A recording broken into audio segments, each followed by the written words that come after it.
Olá a todos, hoje vamos compartilhar com vocês nossa proposta de trabalho sobre o desenvolvimento de jogos educativos com foco em aprendizado de programação na linguagem Python.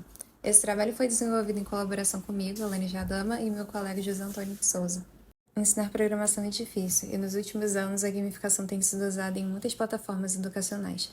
Programação não é um assunto simples de aprender e é necessário ter um bom entendimento de conceitos abstratos. O aprendizado da programação pode se tornar ainda mais complicado quando se for considerar as diferentes origens socioeconômicas, que pode afetar a qualidade do ensino.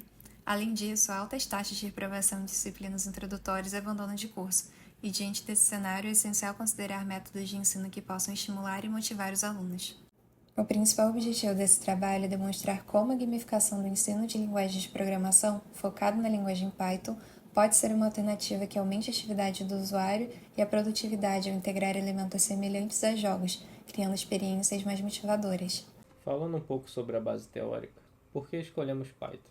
Python possui fácil aprendizado devido à sua sintaxe simples e legível, uma vasta comunidade e recursos de aprendizado. A interatividade, alta abstração e ampla gama de bibliotecas também facilitam o desenvolvimento de projetos práticos.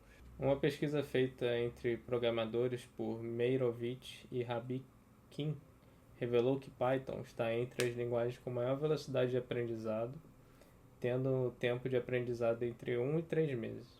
O gráfico abaixo mostra a resposta dada pelos programadores, na opinião deles, sobre a velocidade de aprendizado dessas linguagens.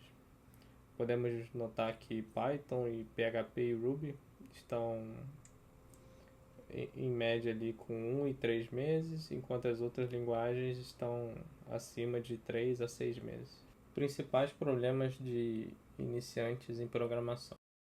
Pesquisando diversos artigos, nós levantamos que a maior dificuldade entre os iniciantes está em compreender a sintaxe, os tipos de dados e as dificuldades de interpretação de erros durante a execução. A tabela ao lado retrata os dados coletados da pesquisa de Boss e Gerosa, que contabilizaram as dificuldades entre os alunos. Agora vamos falar sobre os tipos de ambiente que encontramos para basearmos o projeto. Temos o ambiente em bloco, como o Scratch, que usa de instruções fixas, onde o usuário pode arrastar as instruções para o ambiente e executar. Isso ajuda a reduzir erros sintáticos, onde o usuário tem instruções limitadas que ele pode usar. E o outro ambiente utilizado, que são os ambientes textuais, que são os mais utilizados. Eles exigem que o usuário tenha um conhecimento sobre a linguagem. Thomas e Tiffany coordenaram uma pesquisa que tinha como objetivo comparar esses dois ambientes, e eles chegaram à conclusão que o ambiente em blocos aumentou significativamente o desempenho dos alunos. Essa pesquisa ela utilizou de uma interface chamada Parsons Puzzle, onde os usuários tinham que resolver algumas tarefas e para cada tarefa era contabilizado o tempo para completar. É possível aqui observar nos gráficos os dados dos testes. As tarefas realizadas no ambiente de blocos elas foram mais rápidas do que utilizando o ambiente textual.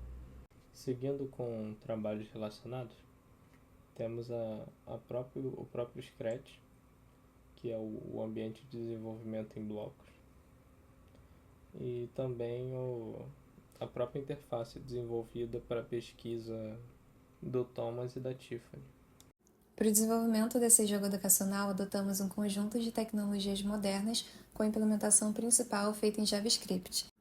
Foram escolhidas algumas tecnologias-chave como React, Node.js e MongoDB para assegurar que a aplicação fosse eficiente e fácil de usar.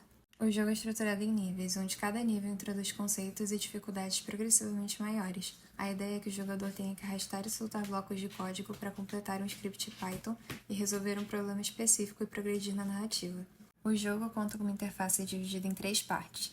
A área de animação, que é uma área que mostra as consequências das ações do jogador em relação às suas escolhas. A área de execução, que deve mostrar o código incompleto para o jogador completar. E a de instrução, que deve mostrar possíveis escolhas para o preenchimento do código incompleto na área de execução. Ao finalizar um nível, o feedback é imediato, indicando se o código está correto ou não. Caso o código esteja errado, o jogo pode dar dicas sobre erro e indicar correções. Caso esteja certo, a animação no ambiente de narrativa irá acontecer, indicando sucesso, e a narrativa irá progredir. Cada nível do jogo irá abordar diferentes tópicos em Python, começando com conceitos básicos até conceitos mais avançados, como variáveis de entrada e saída de dados, operações matemáticas, condicionais, loops, funções, etc. O jogo também tem um sistema de pontuação, ranking e recompensas. Os pontos e recompensas serão adquiridos ao concluir com sucesso os níveis das diferentes categorias, e os pontos podem ser usados para desbloquear dicas como exibir parcialmente ou completamente a resposta, ou fornecer uma frase que dê um insight. Para a avaliação experimental, a gente sugeriu o seguinte plano. Primeiramente, começando com a seleção dos participantes, devemos focar em estudantes que estão iniciando seus estudos em programação, preferencialmente aqueles com pouca ou nenhuma experiência prévia com Python. Logo em seguida, vamos realizar a divisão dos grupos para poder fazer uma comparação entre os métodos tradicionais e o ensino com o jogo. Para a coleta de dados, aplicaremos questionários para avaliar o conhecimento dos participantes antes e depois da intervenção. Além disso, o desempenho dos alunos será monitorado através da pontuação e progresso disponibilizadas dentro do jogo. Com os resultados da coleta de dados, nós poderemos analisar os resultados dos questionários e as métricas de desempenho do jogo. A gente vai fazer uma comparação quantitativa entre o desempenho do grupo experimental e do grupo de controle. Em paralelo, uma análise qualitativa das entrevistas e dos diários será conduzida para melhorar os aspectos do jogo. Lembrando que, por se tratar de uma pesquisa com seres humanos, nós devemos submetê-la a um comitê de ética antes de iniciarmos qualquer atividade sobre o experimento. Concluindo, esse jogo educativo ensina programação em Python, uma linguagem fácil de aprender, utilizando tecnologias modernas como React, Node, Bootstrap e Mongo para criar um ambiente interativo, acessível tanto em desktops quanto em dispositivos móveis. O jogo tem níveis progressivos, um sistema de pontuação e recompensas para manter a motivação dos alunos, e a interface organizada em áreas de instrução, bloco de código e animação. Esperamos que esse jogo ajude a reduzir as taxas de abandono e a dificuldade no aprendizado de programação, oferecendo um ambiente dinâmico e adaptativo. E sendo nosso objetivo final tornar o aprendizado mais acessível e envolvente para os estudantes. E por fim, nós temos um cronograma de atividades dividido em semanas, onde na semana 1 vamos começar definindo a estrutura do trabalho, garantindo que todos os pontos estejam claros, e depois iniciar os convites para os participantes do estudo. Em seguida, elaborar o questionário inicial, que vai nos ajudar a traçar o perfil dos participantes, e preparar um documento compartilhado onde os participantes irão registrar em seus diários as informações. E, por fim, faremos uma revisão cuidadosa tanto do questionário quanto do documento compartilhado para garantir que tudo esteja em ordem.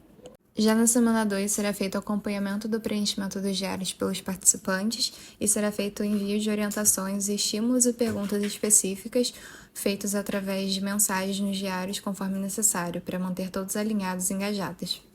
E na última semana, semana 3, começaremos com a coleta e revisão dos dados que foram preenchidos até agora. Em seguida, vamos realizar a análise qualitativa desses dados, focando em identificar padrões e insights importantes. E passaremos à codificação dos dados, onde identificaremos conceitos e categorias-chave. Após isso, faremos uma revisão dos resultados e a formatação dos dados para garantir a clareza e organização. Também vamos nos preparar para a entrevista com os participantes, garantindo que tudo esteja pronto, e após as entrevistas, faremos a transcrição das gravações para análise detalhada. E, por fim, realizaremos a análise final das entrevistas, integrando as descobertas com o restante dos dados coletados. Com isso, concluímos nossa apresentação. Obrigada pela atenção e pela colaboração de todos.